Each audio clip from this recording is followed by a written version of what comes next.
యువతకు ఏమైంది? భారతదేశంలో పెరిగిన ఆత్మహత్యలు. Hi guys, welcome to our channel bazaar buzz.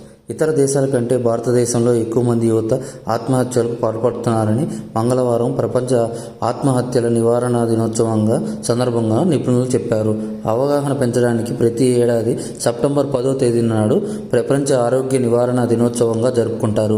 ఈ ఏడాది థీమ్ ఏంటంటే ఆత్మహత్యలపై కథనాన్ని మార్చాలి అనేది ఈ ఏడాది థీమ్ అన్నమాట.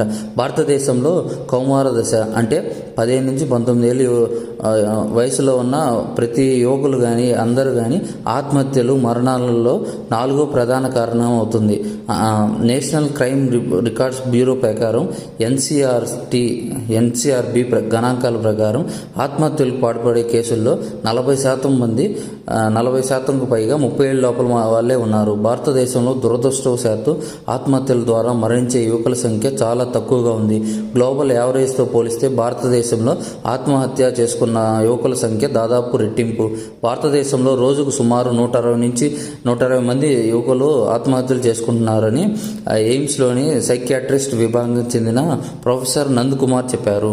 ఒత్తిడితో కూడిన కుటుంబ వాతావరణం అండ్ అలాగే రిలేషన్షిప్ ఫలితం కారణంగా స్నేహితుల మధ్య బలహీనమైన బంధం, ఒంటరితనం అనేవి యువతలో ఆత్మహత్యలను ప్రేరేపించడానికి మరణాలకు కారణమవుతున్నాయి. ఎన్సీఆర్బి గణాంకాల ప్రకారం 2022లో 1,71,000 మంది ఆత్మహత్యలు పాల్పడ్డారు. 15 నుంచి 39 ఏళ్ల వయసు గల వ్యక్తులు మరణాలకు ప్రధాన కారణం ఆత్మహత్య.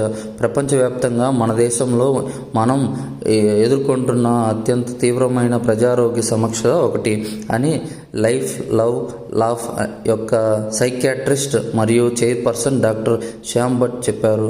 ఆత్మహత్యల రేటుని తగ్గించుకోవడానికి ఎక్కువగా అవగాహన, సంరక్షణ, అంతర్లీన సామాజిక ఆర్థిక సమస్యలను పరిష్కరించడం చాలా అవసరమన్నారు.